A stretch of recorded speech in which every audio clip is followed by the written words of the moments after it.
Mandela, not least former US President Bill Clinton, who earlier today granted Newsnight his first interview since Nelson Mandela's death. One of the things I noticed yesterday, everybody talked about what a magnificent example he was in both giving up his anger to govern inclusively and also leaving power.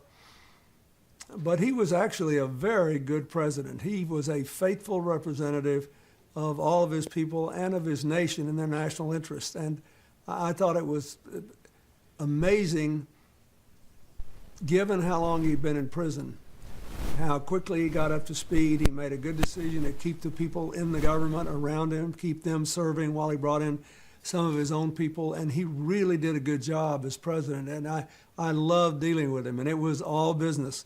And then we'd do our business and we'd be friends again. Even if we were just on the phone, we'd spend 10 or 15 minutes just talking about personal things, but always after business first.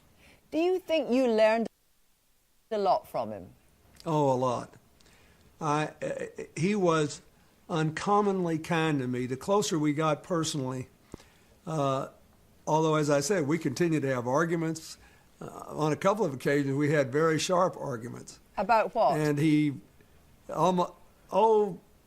we argued about the chairmanship of South Africa over this landmine convention because I wanted to sign it. The United States was doing more than all the other countries in the world to get rid of landmines, and they basically deliberately drew the treaty, some people did, to try to get rid of our anti-tank mines so that only the European ones would be available for purchase. And it made me mad, and Mandela's appointee was the chairman of the commission, but he said, look, he said, we gave them our word we wouldn't change it once they got a final draft, and I'm not going to change it.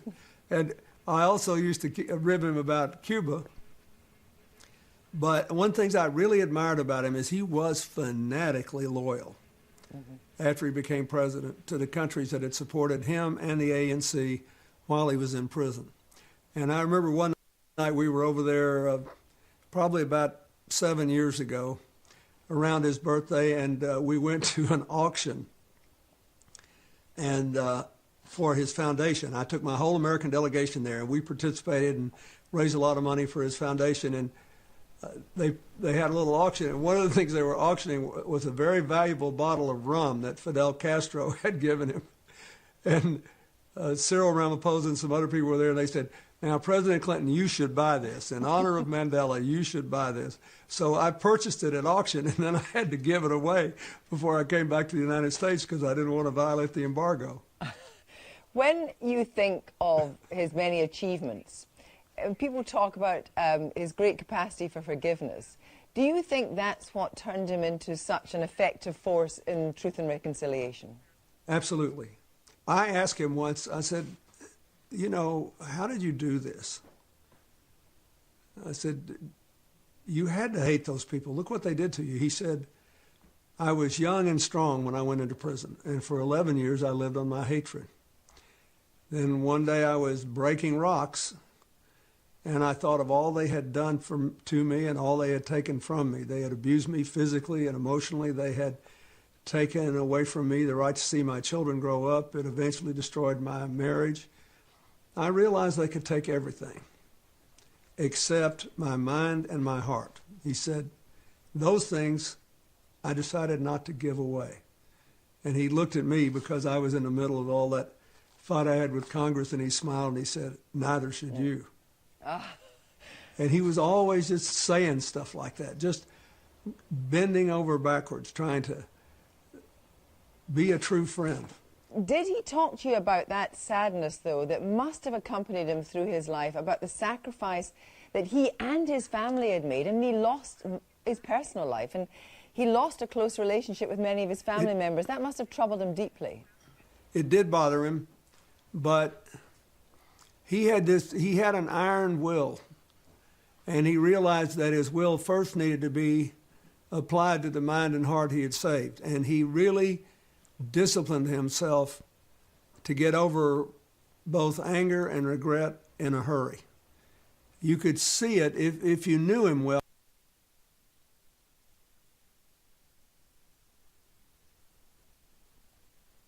And you spent a long time with him, you could see these things come up. I mean, I'm one of the few people, I guess, that ever saw him really mad. He was even mad at me a time or two.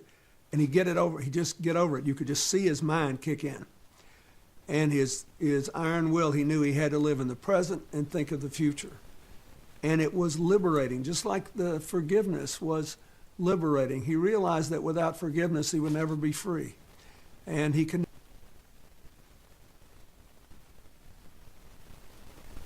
never make other people free. And he could never give them permission to forgive and to trust. And, you know, trust is something that's in pretty short supply in the world today. Mandela had it millionfold because he was trusting, and people thought, I can't believe he's trusting us. But he did. And unlike Martin Luther King, of course, he did embrace armed struggle. You talked about terrorism at the beginning of the interview. Did he talk about that? Because that was a controversial position that he had taken. He had within the country, but, you know, if my memory serves, the United States was involved in an armed struggle once when we were part of King George's empire. So his view was that at the time there was no way out, and he was young, and like all young people, he was impatient. After all, the people of South Africa had been virtually, if not enslaved, indentured servitude in a violent and repressive way for a long time. But something burned in him when he basically began to grow spiritually after he'd been in prison more than a year. And he realized that the ultimate victory would be for the people of South Africa to be in a democracy that had a chance to work, that had a chance to function. And that in order to do that, he had to demonstrate a whole different kind of leadership and had to adopt a different strategy. And I think he came to that while he was in prison. I imagine there is a state funeral, and I do imagine that you'll be going to that. If you're called upon to speak, what will you say you'll miss about him most? I will miss the light that he caused to come on in the lives of everybody he touched. When you were around Mandela, you wanted to be a bigger person. You knew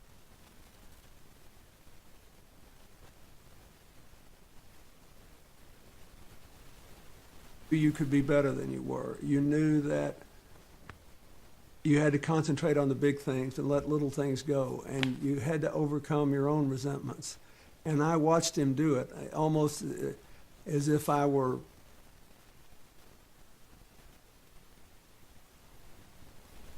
inside his brain.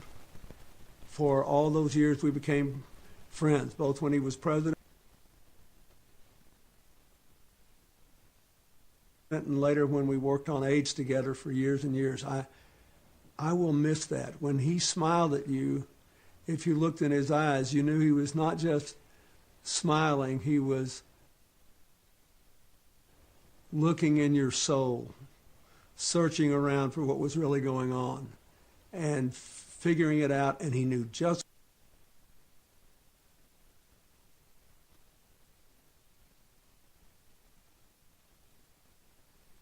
what to say and how to say it. That was an uncommon gift that he gave to everyone he cared about. I will miss that. And people all over the world could see it.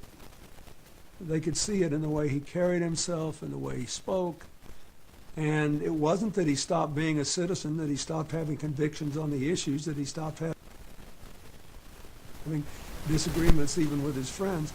It was that there was a bigger reality, that our common humanity is the thing that matters most and the thing that ought to animate all of our endeavors, personally and publicly. President Clinton, thank you so much. Thank you.